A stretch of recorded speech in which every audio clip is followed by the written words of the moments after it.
So I have a couple of items at the top. As you know, tonight the President will deliver his first primetime address to the American people at 8 p.m. Today marks the one-year anniversary of the shutdown due to COVID-19, and the President will speak directly to the American people about the sacrifices made, from the more than 500,000 lives lost to the millions of people who have lost their jobs, and the even millions more who have been impacted by the pandemic. He'll provide an update on the work of his team to address the greatest operational challenge the country has faced and the work his team has done to rapidly increase the number of vaccinators, and vaccination sites. And he will lay out the next steps he will take to get the pandemic under control. Even while he is focused on getting the American Rescue Plan across the finish line, he has been reviewing drafts of the speech. Last week he was, and of course through the course of this week, and making line edits. He's been providing line edits in order to ensure that he is striking the right tone and providing the right level of clarity as he prepares to address the country this evening.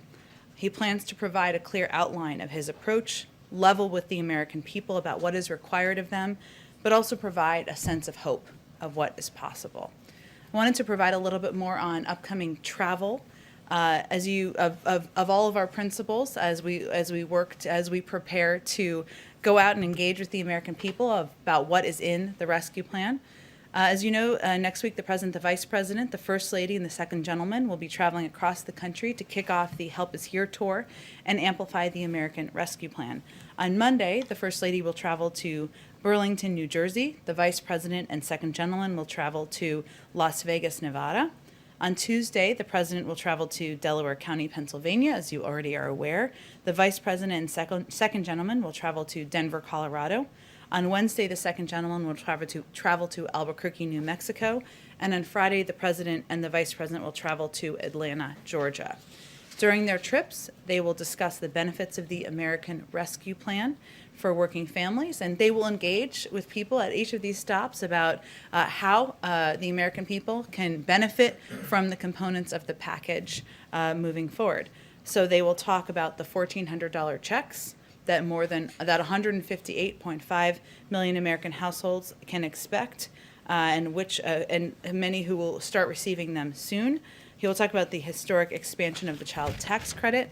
He will talk about they will all talk about extending unemployment insurance for around 11 million Americans, the tens of billions of dollars in rental and homeowners assistance that is a part of this package, the expansion of the earned income tax credit, which will go to 17 million workers, and the components of the package that significantly reduce health insurance premiums for millions of American families, and of course the fact that the bill will lift 11 million people out of poverty and cut child poverty in half.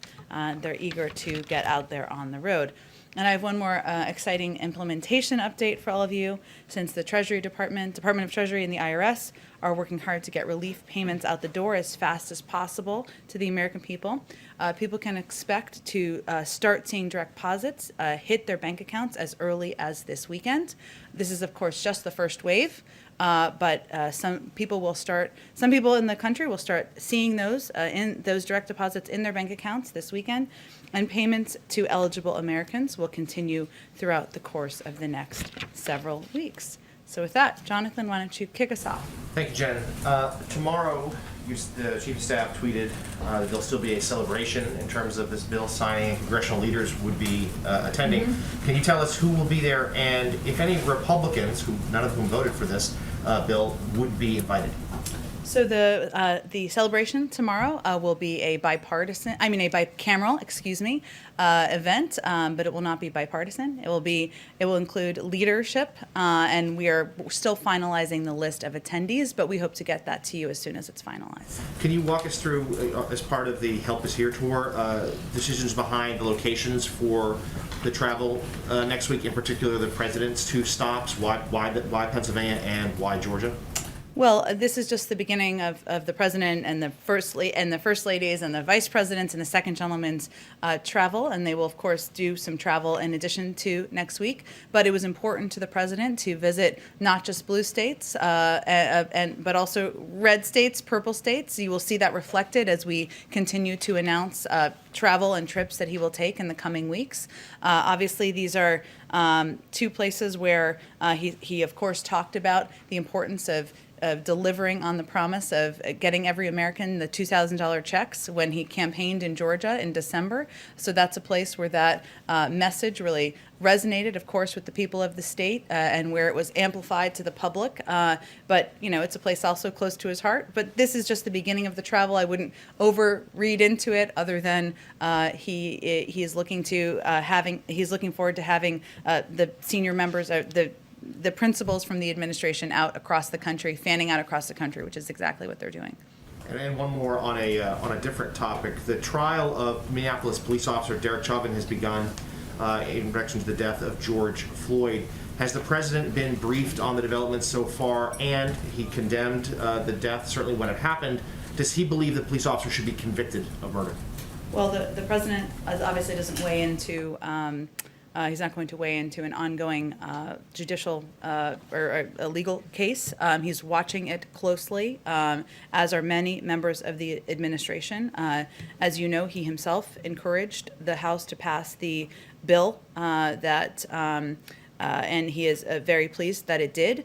And policing reform, in broadly speaking, is an issue that he believes is urgent and one that he is committed to working with leaders in Congress and also taking steps as he can take on his own to address. But you know, he has spoken about.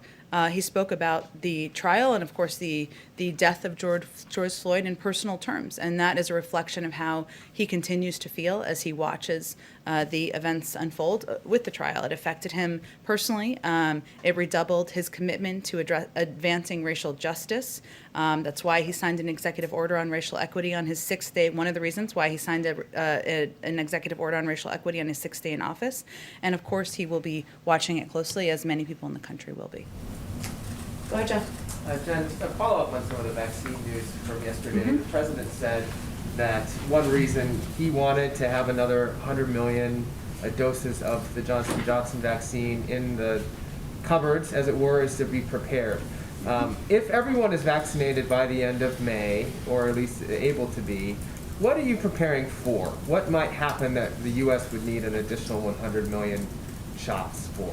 Well, we talked about this a little bit yesterday, but the reason why one of the reasons why we ordered the additional 100 million doses is because we don't yet know what vaccine is most effective with children. That testing is still happening with the FDA as we speak. As you noted, he wants to be over-prepared and oversupplied. We're still looking at the impact of variants. This order of doses can also be used for booster shots, which is something that's also under review by the FDA. So he's just preparing to ensure we are ready for every contingency here in the United States. Of course, we want to be a part of the effort around the world to vaccinate people around the world in a range of countries. That's why we've provided $2 billion to COVAX with another $2 billion committed. We are the largest funder of global health in the world, and we've invested over $150 billion in global health activities since 2000. We re-engaged on day one with the World Health Organization, and we're continuing to engage. He is personally, and many levels of our administration are engaged personally with their counterparts about addressing this pandemic globally. But his first priority and focus is on ensuring that the American people are vaccinated, and once we are at that point, we will have a discussion about what's next. My understanding is the president directed this to happen yesterday, but the deal is not with J&J isn't yet in place. When do you expect the deal to be made? As soon I can get you an update, I can check with our team and see if there's what the final details are, but we certainly anticipate and expect the deal to fully move forward. Just one other vaccine question related to a story that my colleagues did from Europe. Has the U.S. told the European Union not to expect deliveries of COVID-19 vaccines from AstraZeneca that are made in this country? Well, I would say first we have conveyed privately what we've conveyed publicly, which is that our focus is on ensuring the American people are vaccinated. And of course, any company can work with any country around the world on the purchase of vaccine supply, and certainly that wouldn't be something the U.S. government would be directly engaged with. But in terms of the supply we have purchased, our first focus, our primary focus is on vaccinating the American people. That's what we've conveyed publicly and privately as well. Yeah, you said that a lot. But have there been any specific indications or conversations with the EU saying, don't expect this to come from our country, at least until the rest of this population is vaccinated? We have said that we have said publicly exactly what I've conveyed, which is what I'm conveying is we convey the same thing privately. Of course, any country can purchase vaccines from these manufacturers directly. Go ahead. Thank you. Mexico's president, Andres Manuel Lopez Obrador, says the people coming into the U.S. right now see President Biden, as the migrant president. Does the White House take that as a compliment? The migrant, give me a little more context. Well, he said they see him as the migrant president, and so many feel they're going to reach the United States. We need to work together to regulate the flow because this business can't be tackled from one day to the next. Well, first, it's Mexico is an important partner in ensuring we're addressing the flow of migrants from Central America through Mexico, and many to the border of the United States. We have conveyed privately and publicly as well that the majority of people who come to our border will be turned away. We certainly also recognize that because the president and our administration has made a decision that the way to humanely approach immigration is to allow for unaccompanied minors to come and be treated with humanity and be in safe place while we're trying to get them into homes and sponsored homes, that some more may have come to our border, and there have been, of course, a large flow of children across the border. We recognize that, but we made a policy decision because we felt it was the humane approach. But the facts are, the vast majority of people who come to our border are turned away, and the statistics bear that out.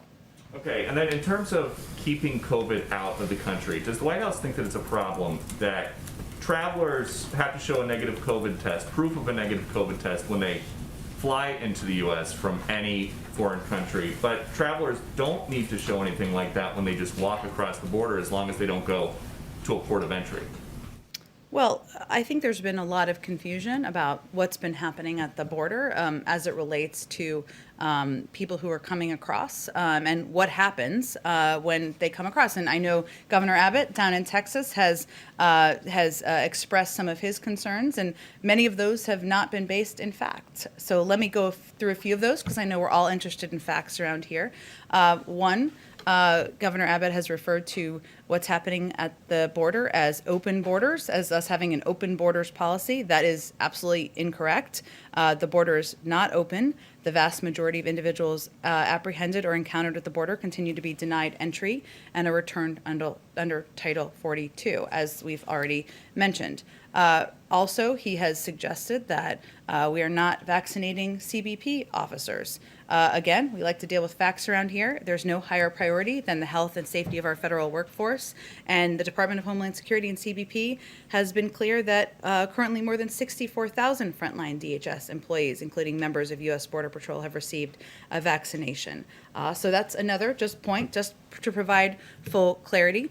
The other piece is the question about the testing of migrants at the border, or testing of migrants as they are coming across. And we have, DHS and FEMA have stepped in and worked with local mayors, NGOs, and public health officials in Texas to implement a system to provide COVID-19 testing and, as needed, isolation and quarantine for families released from Border Patrol facilities. Their proposal and agreement would cover 100% of the expense of the testing, isolation, and quarantine. But Governor Abbott has decided to reject that. So there's a lot of confusion about these issues, and I just wanted to provide a little point of clarity here. But not asking about Governor Abbott, asking about President Biden in charge of the federal government. Why are the feds relying on NGOs to administer these tests? We've talked to people down at the border who say that migrants are only tested if they show symptoms, that seems like a loophole. That's not an accurate depiction.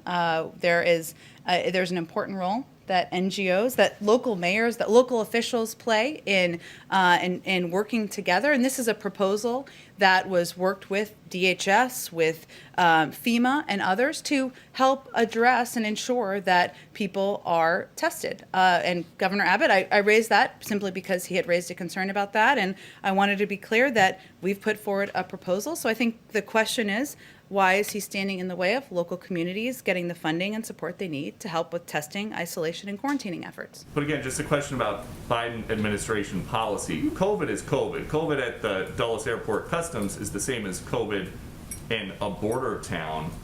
So I'm curious why it is that it's enforced for people flying in from other countries, but it is not a requirement by the federal government to test or to prove a negative test anywhere along the border except at a port of entry. Well, again, I can just describe to you what our policies are. If there's more to convey to you, I am happy to do that. And then just one quick one on green jobs. You guys have talked a lot about tackling the climate crisis while creating good-paying jobs. Now the president of the Texas AFL-CIO has come out to say someone working in a refinery leaving to go install solar panels, they're probably going to take a 75% cut in pay. Is that something the administration is aware of? I'm not sure which jobs are being compared there. Here's what I can convey to you. The president is committed during his presidency to invest in, work with labor unions, with climate activists, with the industry to invest in good paying, clean energy jobs. And he believes that unions have an incredibly important role to play in ensuring that those are high paying jobs, that those treat the people who are in them with the respect and value that they deserve through collective bargaining rights and a range of the benefits of union organizing, being a part of a union. Obviously, that requires additional work and investment by the federal government working with Congress to invest in what we see as industries of the future. Oil and gas jobs are not going away. There are many industries that are, of course, continuing to function. The outgoing administration flooded the oil markets with cheap federal leases. This will not affect oil and gas production or jobs for years to come. But what our objective is to invest in what we see as the industries of the future, where we feel is where the jobs are going to be moving forward. And the president looks forward to continuing delivering on his commitment to doing exactly that. High paying, good paying, but equal paying? High paying, good paying jobs. I think we're comparing a little bit of, I'm not sure what specific jobs you're comparing. What I'm conveying is the commitment to ensuring that jobs in the clean energy industry will be high paying union jobs. That's what the president's objective and commitment is to.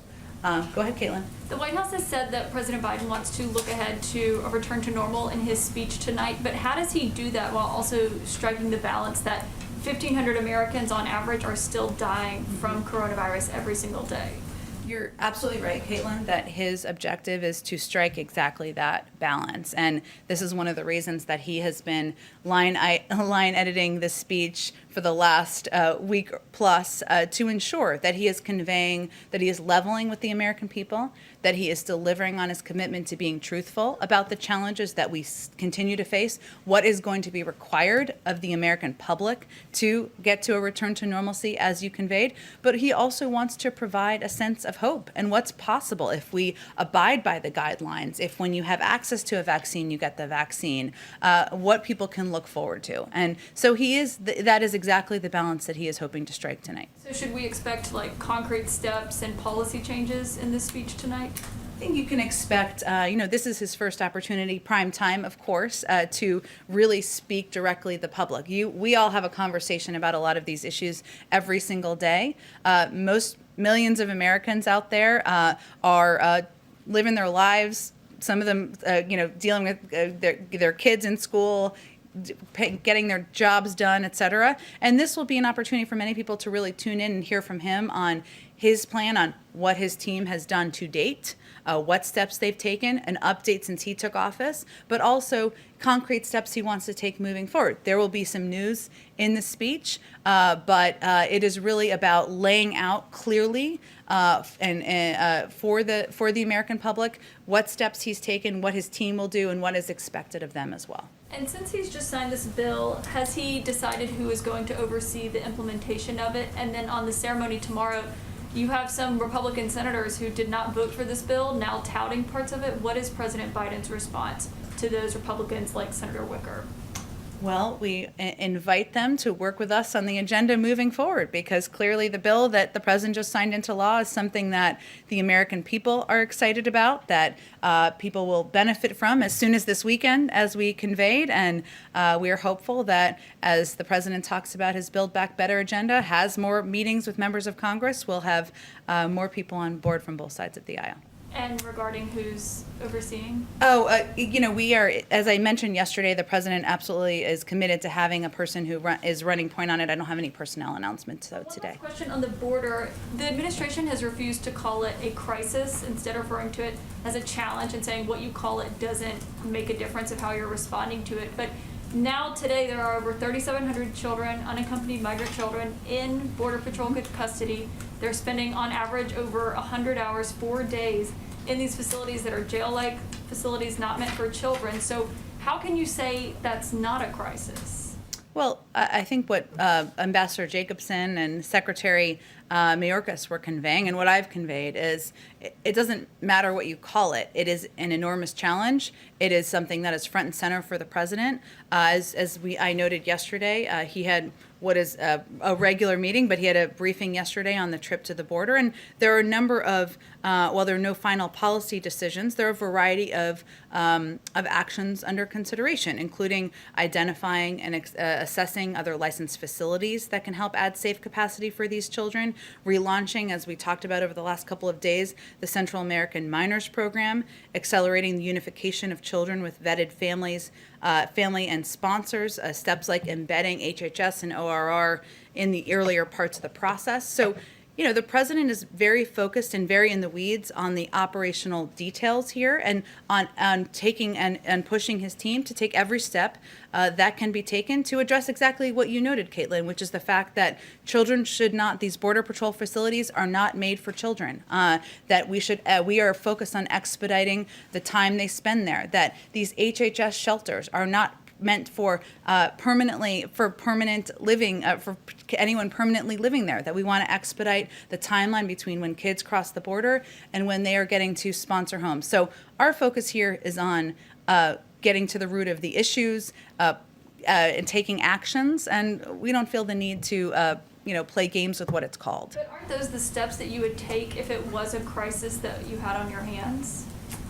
These are the policies we're taking to address what we feel is a vital human challenge at the border. But what our responsibility here is to do is to project and convey what policies we're taking, what the president's commitment is. That's exactly what we're doing, and we don't see the need to put new labels. Go ahead. Jen, thank you. No Republicans voted for the COVID relief package, and they argue that this is the sixth package and it adds to a deficit that's already $1 trillion this year alone. What do you say to that criticism, that ultimately this type of a sweeping piece of legislation will be a drag on the economy down the line? Well, I would say to them, we're in the midst of twin crises, from the pandemic to an economic downturn that is impacting tens of millions of people in this country. People are struggling to make ends meet.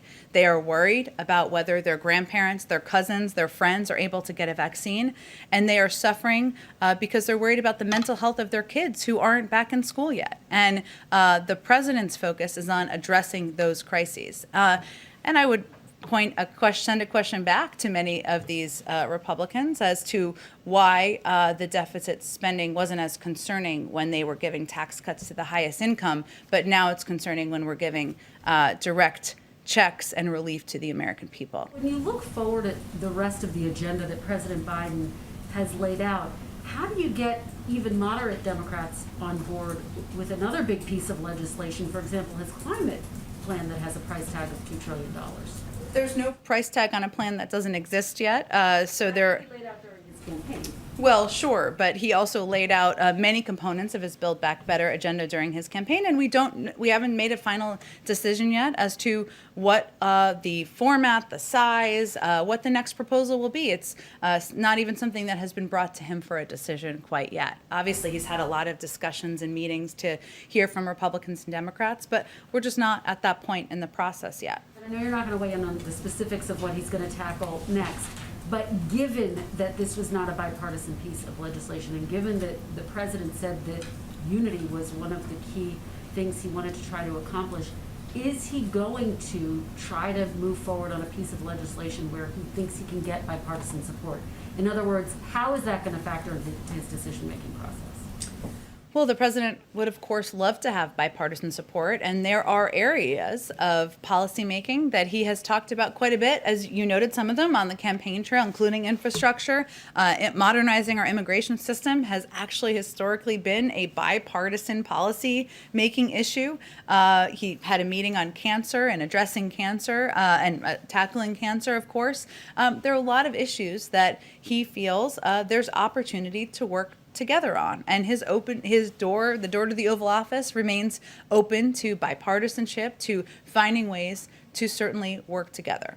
I could try one more time on the issue at the border and just follow up on the comments of the Mexican president, who said that the surge in unaccompanied migrants is because they see the president as the migrant president. What does that say about how the president is handling this situation? Look, I think the president has been clear, as has every member of our administration. You had Ambassador Jacobson doing this the other day, that the border is not open. Now is not the time to come. We turn away the vast majority of people who come to the border, the vast majority. These numbers are put out by CBP and the Department of Homeland Security, and people can see those numbers. We stand by our decision and our policy as an administration not to send unaccompanied minors back on the treacherous journey. So, that is our policy because we feel it's humane and it's moral, and we think the world sees it that way as well. Does the message need to be even clearer, though? Yesterday, Ambassador Jacobson acknowledged that, yes, she said in her own words, you're trying to walk and chew gum at the same time. Yeah. Does there need to be a more streamlined message in order to prevent this surge? Well, she also talked about, Kristen, which is true, in the region we're working against the efforts of smugglers and others who are conveying a different message. One of the steps we're taking that I touched on a little bit earlier is also thinking of rebuilding or going back to some of the policies that were in place previously, where children could apply for the Central American Minors Program, which was ended in 2017. We estimate there's about 3,000 kids who might be eligible, who could apply, and they could apply from the region, which would mean they wouldn't make the treacherous journey. They wouldn't be at the border working through Border Patrol. And so we're looking for ways to reduce the number of kids who are taking this treacherous journey. And then we're also looking for ways to expedite when kids are connected to family members, to safe sponsor homes. And we're looking for ways to expedite getting them from the Border Patrol facilities into the shelters as well. So there's numbers challenges here, and we're working through a lot of the operational details and specifics, but we stand by what we feel is a more humane approach to what is happening at the border, and we are looking for ways operationally to make it more efficient, to move kids through the system more quickly, and ultimately when they get to the point where we're there with sponsor homes, many of them will not be able to stay. Most of them. They have to apply and they have to go through the process. But we still are working for ways to expedite the system in the meantime. Go ahead. One follow-up on Jeff's question on the discussions with the EU. Sure. On the, I don't know if it's necessarily an export ban, but the EU is saying the U.S. Request was denied to export vaccines. But specifically on the AstraZeneca one, that's not yet authorized in the U.S., and the U.S. hasn't sought authorization. So why are you guys sitting on these doses that could be used in the EU now because it's already authorized there, but not here. Well, we're not sitting, I'm not sure which doses you're talking about that we're sitting on. There's a report out of Europe that the U.S. told the European Union that they cannot expect any AstraZeneca shipments anytime soon. Well, we don't own purchases. We didn't purchase AstraZeneca supplies. I mean, so there's no export prohibitions, and all vaccine manufacturers in the United States are free to export their products while also fulfilling the terms of their contracts with the U.S. government. So is in any of these government contracts with the individual companies, are there specific export prohibitions if it's not an export ban overall? In the contracts that the U.S. government has with these companies? Well, but you're talking about whether we're going to give our supply to other countries, right? Or are you talking about whether these manufacturers are going to sell doses to other countries? Correct. The second?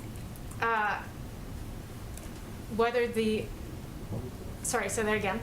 So I'm just trying to understand. So are you talking about whether these companies are allowed to sell doses of their Well, I'm talking about how it's almost like a triangle, right? Because these companies have contracts with the U.S. government that say you have to fulfill this contract with us. Right. And so is any of that prohibiting then exports of any of the doses produced here as to I the just European conveyed, Union? these are not export prohibitions. Vaccine manufacturers in the United States are free to export their products while also fulfilling the terms of our contracts. There are supply that they are producing for the United States, but they can also work with other countries. And Sorry, now I think now Okay. we're on the same level. So okay, the contracts that you have with these companies, are there any specific, is there a specific provision in those contracts that would say you cannot export until you fulfill our contractual obligation with the U.S. government? I don't have any more details of the contracts, but obviously these companies can work with other countries on selling their products. Manufacturers can work with them with these countries directly.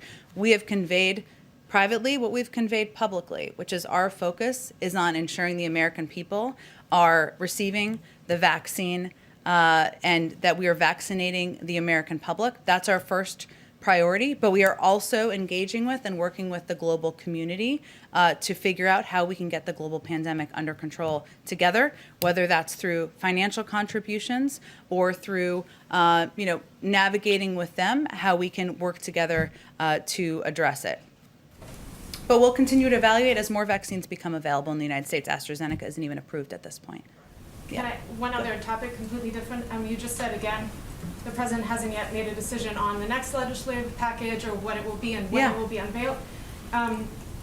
It seems to be a little bit of momentum led by Senate Majority Leader Schumer on a package that is like a broad sort of countering China package. Is the White House coordinating with the Senate Democrats on this? Are you in touch with them? And is the president sort of actively going to engage with this effort? With the proposal by Senator Schumer? Correct. I'm certain if Senator Schumer wants to discuss it with him, he's happy to discuss it with Senator Schumer, with Leader Schumer, but I would expect the president's agenda moving forward will reflect the Build Back Better agenda that he talked about on the campaign trail, but the order, the size, the timeline has not yet been determined. Go ahead. Thanks, Jen. I have a couple of foreign policy questions Okay. specifically on Africa, but I just want to pick up something that you discussed with earlier about the Central American Miners Program. Sure. I just want to make sure that I understand you correctly, that you were presenting that as sort of like an immediate solution to what's happening at the border by saying that this will take about 3,000 kids. Well, what I don't understand is that, first of all, what's going to be processed are the kids who were already in the process and it was stopped in 2017. And then the State Department will continue to process a new application. So that process in itself takes months, no? That they will be prioritized. The process was stopped, as you noted, in 2017, and the kids who were eligible then will be prioritized. So it's not an immediate solution to what's happening in the border. I don't think I said that. I don't have a timeline for you, but it is what I actually, if you were listening earlier, I gave a number of steps, actually. That's one of the steps. The other steps and address some of the things that you just raised, including the fact that we are working to find ways to accelerate the unification of children with vetted families and sponsors, embedding ORR and HHS in earlier parts of the process. We're identifying and assessing other licensed facilities. So this isn't a challenge that's going to be addressed through one step, but certainly the Central American Minors Program is a way. And the reason I talked about it is because it's a way to help ensure that the application process for these kids happens not while they're sitting in shelters in the United States or even with sponsor families, but when they are still in their home countries, and they will know before they make the journey that they are able to come and stay in this country. And that's a pretty pivotal step to take. Thank you for clarifying that. Now on the issue of Africa, does the president share the assessment of Secretary Blinken that what's happening on the Western Tigray region of Ethiopia is ethnic cleansing? Does the president have any specific view on the particular role of Prime Minister Abiy in this conflict? And is the U.S. considering any kind of action beyond urging the Ethiopian government to stop sending their forces? Yeah, I got an update on this from my team earlier, so let me just see what I have here to update you on. So the administration has repeatedly engaged the Ethiopian government on the importance of ending the violence, ensuring unhindered humanitarian access, and allowing a full, independent international investigation into all reports of human rights abuses. As you noted, Secretary of State Blinken has spoken to the Ethiopian Prime Minister twice to emphasize the United States' concern about the humanitarian and human rights crisis we're seeing. During his testimony yesterday, he reiterated the situation is unacceptable and has to change, and that we're calling on the Ethiopian government to follow through on its commitments that it's made. And also at the UN Security Council, Ambassador Linda Thomas-Greenfield has reaffirmed U.S. commitment to working bilaterally and multilaterally to help secure an end to the violence. So the president is deeply concerned, highly engaged on this issue. He recognizes that we have very active ongoing efforts by our diplomats to try to move this forward to a better place, including getting humanitarian aid workers in with full access. And of course, he remains in touch and working closely with his Secretary of State. Another topic still on the Sure. continent, on the issue, still on Ethiopia actually, the Trump administration was very much engaged in mediating the conflict between Ethiopia, Egypt, and Sudan on the issue of the Nile Dam. Is the Biden administration willing to continue mediation process as has been requested by by Sudan and Egypt? I would send you to the State Department. They'd be more directly involved at this stage. One more Africa question. Okay. Western Sahara. Also, President Trump, as you know, recognized sovereignty, Morocco's sovereignty of the Western Sahara region. Now, Spain is asking for a UN resolution or UN brokered solution. Spain is a former colonizer of Western Sahara, asking for a UN brokered solution on this issue. Has the administration completed its review on this particular Trump deal, because it does, deal with the overall Abraham Accords policy? And what is your position on it? As you know, we are reviewing all of the many Trump positions, including the Abraham Accords, but I don't have an update today for you on it. Go ahead. Yeah, I just wanted to go back to the border. Sure. My colleagues reported yesterday that the administration is looking at a NASA facility in California to house some of these unaccompanied children. Can you talk a little bit about the plan to identify and find space for them? What sort of facilities are you looking at? I don't have a list of facilities, but I will convey that we are, or reiterate, that part of our effort and our focus and what we're prioritizing is identifying and assessing licensed facilities that can help add safe capacity for these children.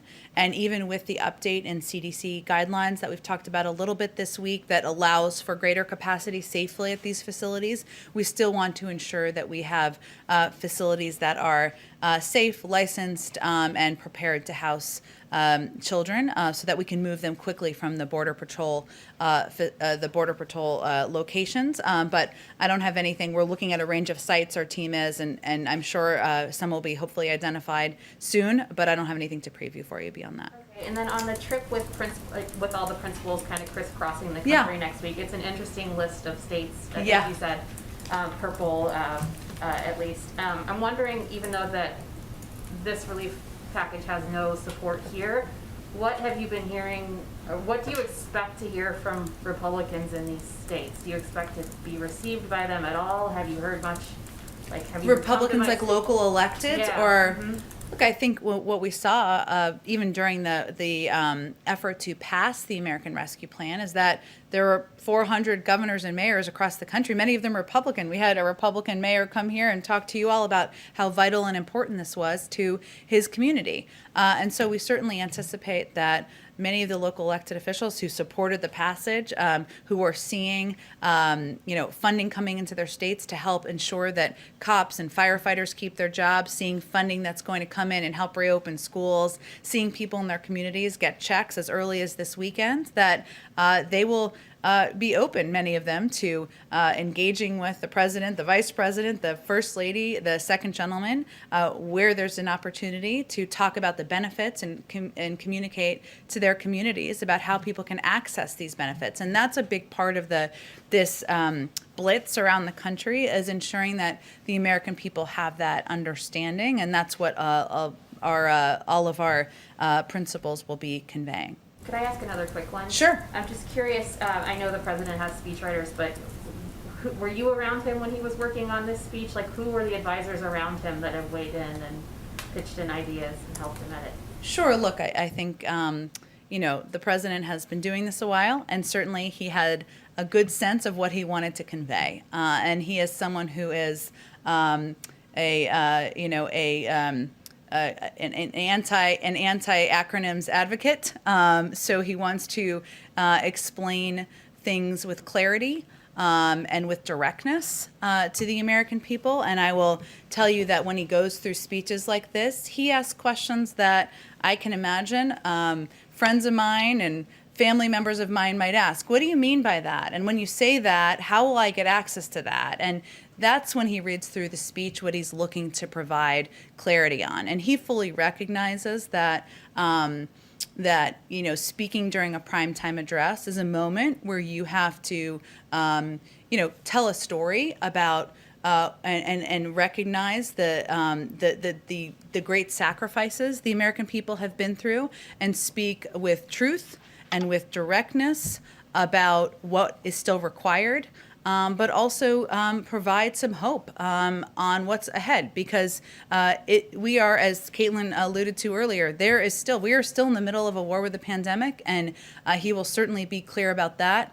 But he also wants to give people a sense of what's possible and what's ahead, and what we can look ahead to once more and more people in the country are vaccinated. Go ahead. So the president has visited Wisconsin and Michigan. He's going to visit Pennsylvania and Georgia. Has there been a special emphasis on him visiting presidential battleground states in the early days of his presidency? No, he did win a lot of states, so I will say that. You will see him visit red states he did not win, of course, blue states and states he did not visit during the campaign as well. So that is certainly part of his desire and interest and commitment, and something we've also talked about quite a bit, because he is committed to governing for all of the American people, not just people in blue states or swing states or purple states or whatever color you want to call them. And that is something he has a great interest in doing. And even when he also visited Texas, which is certainly not yet a blue state, but when he was there, he traveled around the state with Governor Abbott, because his view is that when we're addressing crises, whether it's a weather crisis or COVID or the economic downturn, that he's going to govern for all Americans and work with people of both parties. If I can ask just an unrelated question. So the relief bill includes subsidies for the healthcare exchanges and COBRA coverage. The president during the campaign talked about also implementing a universal public option, lowering the Medicare age to 60. Does he still plan to pursue those policy initiatives, and when can we expect to hear more on that from him? Yes. I mean, we're only on day 50. We've got a lot more time to go here. Buckle up. Yes, he is. Of course, this was his number one priority was getting this American Rescue Plan passed. Today is a very big day here in the White House, significant moment for the American people, of course, but he remains committed to and interested in pushing forward with the rest of his agenda and the commitments he made when he ran for president over the course of the last 2 years. Go ahead. Thank you. Last June, then candidate Biden said, looking ahead in the first 100 days of my presidency, I've committed to creating a National Police Oversight Commission. Is that something that he still intends to establish within the first 100 days? He does. We have 50 days left. Look at all we've accomplished in 50 days. We have much more to happen in the next 50. Is there a timeline for when he will be? I don't have a timeline for you. This, of course, because when he came in, he knew that taking steps to get, addressing the pandemic under control, to get relief out to the American people, had to be what he spent his time doing. But of course, there's a lot he wants to do to address the 4 crises, as he's defined them, that are facing the country, and racial inequality is certainly one of them. He talked about, as you mentioned, the police commission when he was running, and certainly there's a lot more that he would like to get done from his agenda. Can I just ask one more question about the American Rescue Plan? Yeah. Following up on Caitlin's question, you've said that some of the money is starting to go out as soon as this weekend. So why has the White House not yet announced the person overseeing the implementation of the bill, and when can we expect that announcement? And then once that person is appointed, how will that person be working with the various inspectors general at the agencies and the Pandemic Response Accountability Committee to ensure adequate oversight?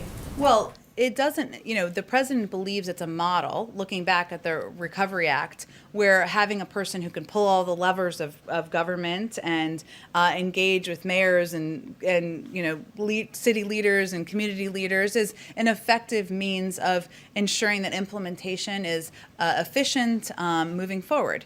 I only told you about the one person yesterday who's going to oversee this. So while I don't have personnel announcements for you today, it's also clear that that is not delaying our implementation. I mean, the Treasury Department, the IRS will still be the ones who are implementing the direct checks or the direct deposits, which is what the majority of people will get. And of course, the Department of Education will still be the ones overseeing and working with school districts in order to get funding out to reopen schools. None of that is changing. We're just talking about a person to be the coordinator, but it doesn't delay the implementation of the bill. And of course, it's a priority to him and why he wants to have somebody in that position.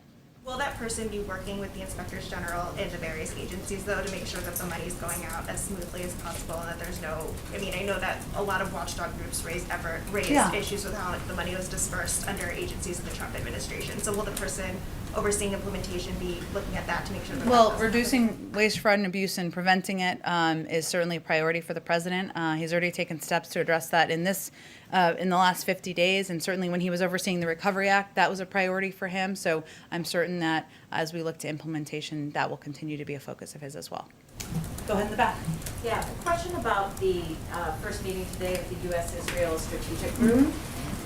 How important is it to President Biden that the U.S. strategy on Iran be coordinated with Israel, given the fact that the Israeli leader, Benjamin Netanyahu, doesn't like the deal, has been very vocal about it? We feel that you noted a strategy or a meeting today, I should say, that many here may not be aware of. I can share more details on that. But it's vital to the president and to the administration that as we are looking ahead to approaching diplomacy and moving toward a diplomatic track to preventing Iran from acquiring a nuclear weapon, that Israel will be a continued partner, will be regularly briefed, and that was true when the JCPOA was being negotiated and put into place to begin with, and certainly would be the case if this diplomatic track moves forward. So are you trying to kind of avoid some of the public acrimony that was evidenced when Joe Biden was vice president? And it's very clear that Benjamin Netanyahu doesn't like this deal. Well, it was clear for some time, and then once it was in place, I think many countries in the region were happy to have the direct visibility into what Iran was doing, to have inspectors on the ground, and certainly we're very familiar with the opposition as the bill was being negotiated, and we will continue to work with and directly engage with Israel if there's a diplomatic path forward, and even without that, they're an important partner, Israel is. But I would say it quieted a bit once there was a recognition of the benefit of visibility on the ground, and we don't have that now, and we haven't had it since the Trump administration pulled out of the deal. Just to follow up though, how concerned is President Biden of statements coming out of Israel, for example, from the head of the IDF, who so the military option is still on the table, that he thinks it's a bad idea to get back to this deal. I mean, is the United States worried that the relationship with Israel could draw the United States into some sort of armed conflict with Iran? Well, we've been clear that we feel the best path forward is a diplomatic path, and that's why we are working with our European partners to see what is possible along that front.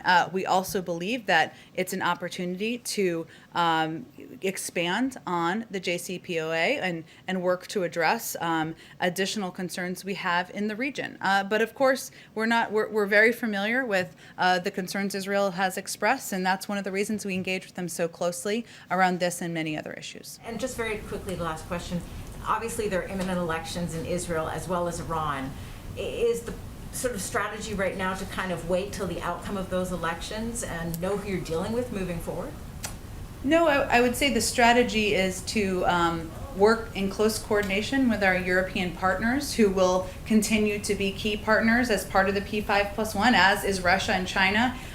Should there be a diplomatic, and we're hopeful there's a diplomatic path forward, and certainly we are, we view this as part of the diplomatic process, waiting to see what the back and forth about the engagement will be, but we're not looking to delay the diplomatic process. We are, looking to hear back from the Iranians and work closely with our Europeans on the process. Go ahead. Congressman John Yarmouth seemed to think the other day that the president's budget might not be coming until May. When does the president plan to release his 2022 budget blueprint? And when he does, will he submit a plan that balances in a 10-year window? I don't have any predictions for you on the timeline of the budget. As we talked about a bit during the transition, because of some of the intransigence of political appointees during the transition period, we already anticipated it would be delayed back in December and January. Obviously, the fact that we don't have a confirmed OMB director in place doesn't help expedite that timeline. But so we knew it would be delayed, but I don't have a specific timeline for you or a frame of what it will look like. And on, does the president support congressional Democrats' push to restore earmarking? Is that a way to sort of foster bipartisanship after this $1.9 trillion package that didn't get any Republican support? Well, we don't have a package yet that we're talking about, that we are working through with Congress. Obviously, the president's spent 36 years in the Senate, and he is quite familiar with the role of earmarks, but when we have a package to announce and we're talking about the legislative strategy, we can probably talk about it more. Is that, because Democrats are making the case that this will, it's a way to get Republicans to support spending bills, things along those lines. Is that the White House's view? Is earmarking a potential path to sort of break some of this gridlock? We just don't have a legislative package we're even talking about here. So when we do, we can have a discussion about what the legislative strategy is. But we're not at that point. We just signed into law, the president just signed into law today, a $1.9 trillion package that he is looking forward to implementing. That's our focus. And in the coming weeks, I'll have more to say what's next, and then we can have a discussion about how we're going to get that package through. On the $1,400, sorry, one more. Go ahead, you're fine, go ahead. On the $1,400 checks, consumer advocates are raising concerns that private debt collectors might be able to intercept part of it, because apparently language protected that in the last round of $600 checks, but because of the budget reconciliation process, senators had to cut that out. Would the president support standalone legislation? I think Senator Wyden says he's going to be working on that. And how does the president expect to get standalone legislation to take care of that issue? And how does the president expect to get bipartisan support for sort of these provisions, technical corrections like these that pop up, on every major bill like this? I'm not sure if there are technical corrections needed. I'd have to talk to the Department of Treasury about that. I mean, in terms of the checks, 90% of them will go via direct deposit to people's bank accounts that they have because of people paying taxes. If there are other additional components that require that, I'm happy to have that discussion with them and see if they think there's technical changes needed, and if those technical changes require Congress, which I'm not sure they would or wouldn't at this point. Go ahead in the back.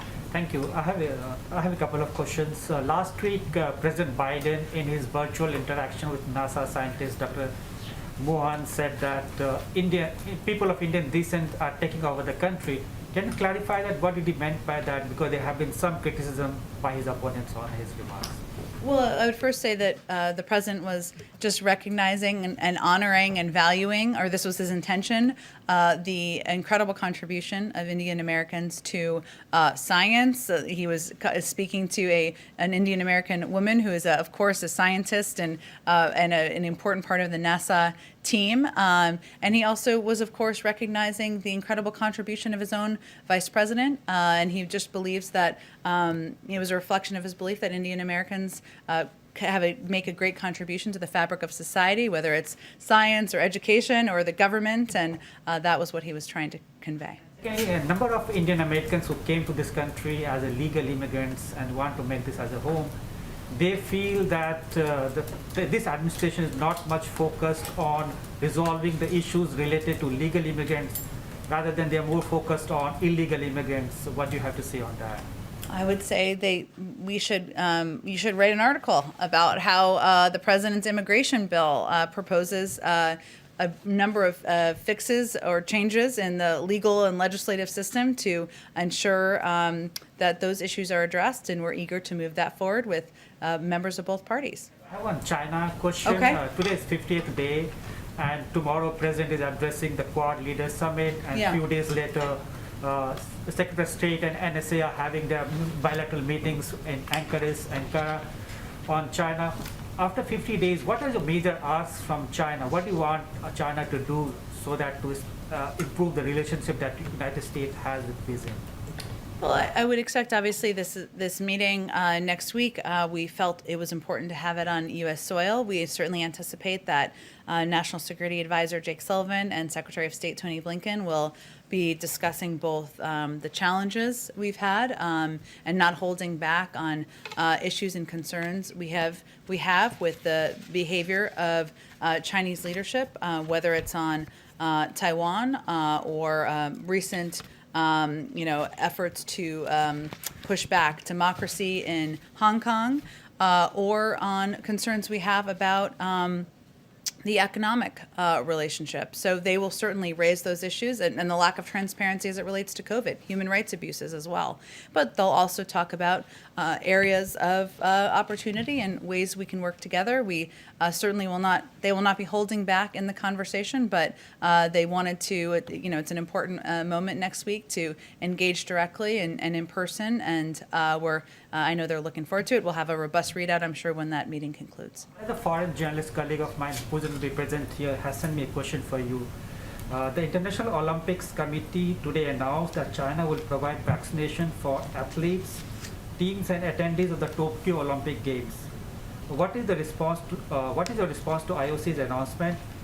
Does the administration recommend the U.S. athletes and attendees get vaccination from the Chinese?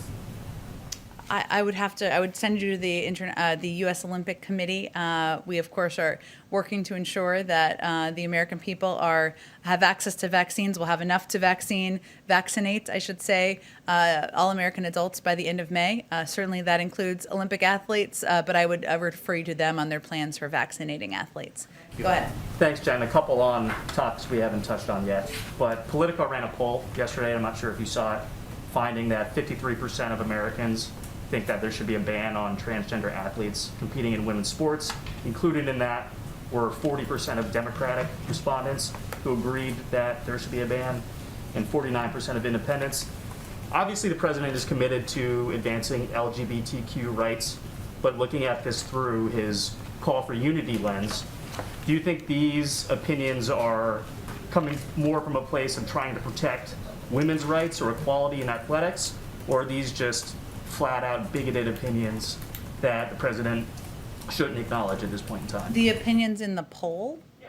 Well, People who voiced support for banning transgender athletes. I from did being not in conduct the sports. poll, nor was I Okay. part of the polling committee that had conversations with people. What I can convey to you is that the president believes, regardless of this poll in Politico, did you say Politico, I guess? Politico and Morning Consult, yeah. I didn't see the poll or the article, but I didn't read Playbook.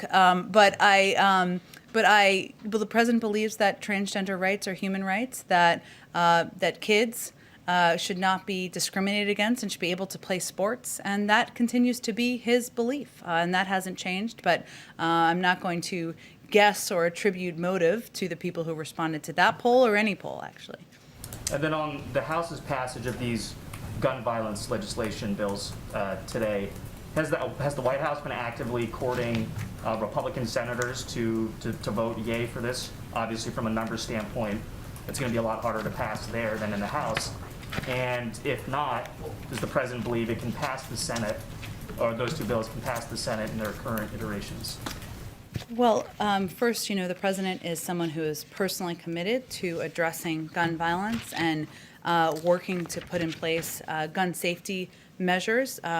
He's called on Congress to act. He supports Congress acting. He's looking forward to working with them to advance priorities, including repealing gun manufacturers' liability shield. Of course, these pieces of legislation were regarding background checks, and he certainly supports actions by the House to pass those bills. And I expect he will look for opportunities to be engaged and advocate for why these are not political issues. These are common sense efforts to keep our children safe, keep our country safe, and ensure that we are reducing gun violence in the country. And then just one follow-up on Yeah. the Quad Summit tomorrow. Does the Sure. president plan on speaking with our allies about ways we can force China to stop the genocide it's committing against the Uyghur Muslims in Xinjiang in that summit tomorrow?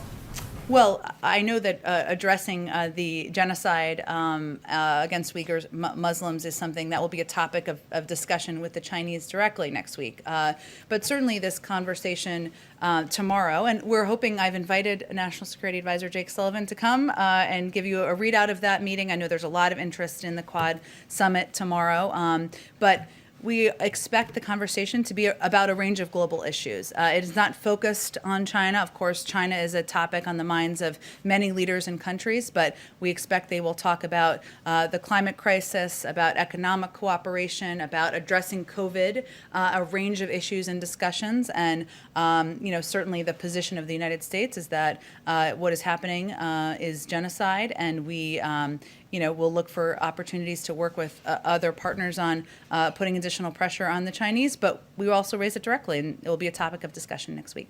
Thanks, everyone. Thank you.